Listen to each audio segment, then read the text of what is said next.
Imagine you've just written a beautiful validation function in Node.js. It checks email addresses, validates form fields, computes shipping costs. You're proud of it. Then your front-end developer asks, "Can I use that in the browser too?" And you realize you can't. Not directly.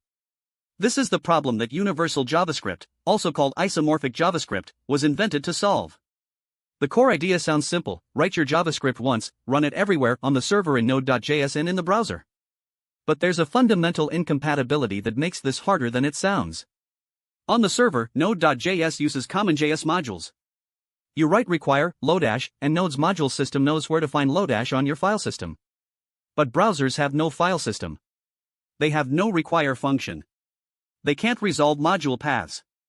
If you ship your Node.js code directly to a browser, it crashes immediately. The gap between these two worlds has a name, the module system gap. And the tool built to bridge it is called a module bundler. A module bundler is a program you run at build time. You hand it your entry point file, say, app.js, and it follows every single require and import statement, recursively. It builds a complete dependency graph of your entire application, then takes every file in that graph and merges them into a single file, or a small set of files, that work in a browser without any module system. The result is called a bundle. It's just JavaScript. No require calls, no file paths, no file system assumptions, just function calls and closures that execute in any environment. This seemingly simple concept, resolve dependencies, concatenate, wrap, became one of the most important pieces of infrastructure in modern web development. And it's the foundation of everything we'll build in this chapter. Before we look at specific tools, let's understand what a module bundler actually does under the hood. This mental model will make everything else click. A bundler starts from an entry point, a single JavaScript file that is the root of your application. From there, it does three things: it parses that file looking for import or require statements, it resolves each referenced module to an actual file on disk, and it recursively repeats this process for every module it finds. At the end, it has a complete dependency graph, a tree of every file your application needs, with edges representing this file depends on that file. Then comes the transformation step. Each file gets wrapped so it can coexist in a single bundle without polluting the global scope. The old approach was to wrap each module in an immediately invoked function expression, an IIFE, with a local require function injected. Modern bundlers use more sophisticated approaches, but the idea is the same: each module gets its own scope, and dependencies are passed in as arguments. Finally, the bundler writes out the bundle file. Everything your app needs, your code, your dependencies dependencies, lives in one file. The browser downloads that one file and your app runs. Here's the part developers find surprising the first time: the bundle includes Lodash, React, and every other dependency you've installed, not just your own code. A naive bundle of a Hello World React app is around 130 kilobytes before compression. That's why bundle size matters and why tools like tree shaking, which removes unused code, became essential. The canonical bundler that popularized this approach is Webpack. At its peak, Webpack was one of the top 5 most downloaded packages on NPM, with over 50 million downloads per week. Nearly every major web application built between 2016 and today runs on Webpack somewhere in its build pipeline.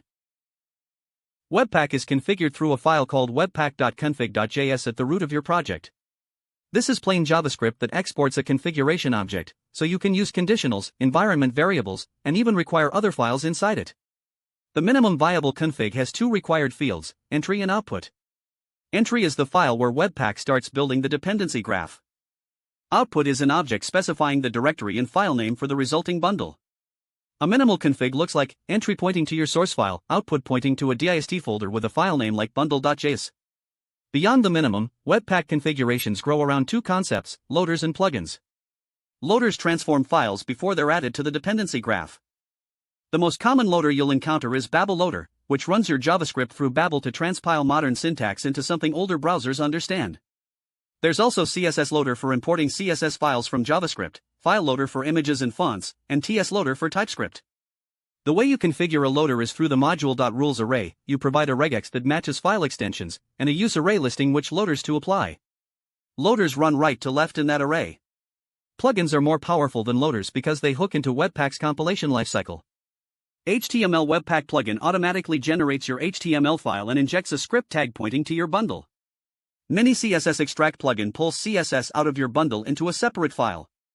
Define plugin replaces string expressions at build time. This is how process.env.node_env gets swapped for production in your final bundle.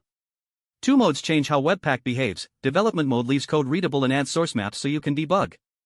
Production mode enables minification, tree shaking, and other optimizations. A production React bundle with minification is typically 3 to 5 times smaller than the development equivalent. So what does universal JavaScript actually look like in a real project? Let's follow the flow end to end. You have a module, let's say a currency formatting function. It lives in a file called formatcurrency.js.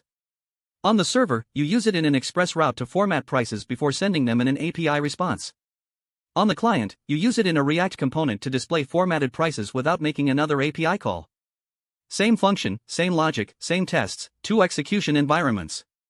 The key insight is that universal modules need to be careful about what they depend on.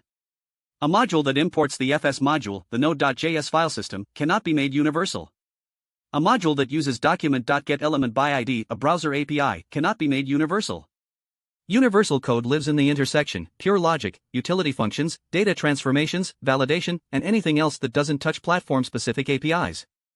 This constraint is actually healthy. It forces you to separate your business logic, which should be environment agnostic, from your I/O code, which is inherently platform-specific. The business logic becomes your universal layer. The I/O adapters are different implementations per platform. The workflow in a universal JavaScript project is: write shared code in a src/shared directory, write server-specific code in src/server, write client-specific code in src/client. Webpack bundles the client code, including everything from shared that the client imports, into a browser-ready bundle. Your server runs directly in Node.js, importing from shared as needed.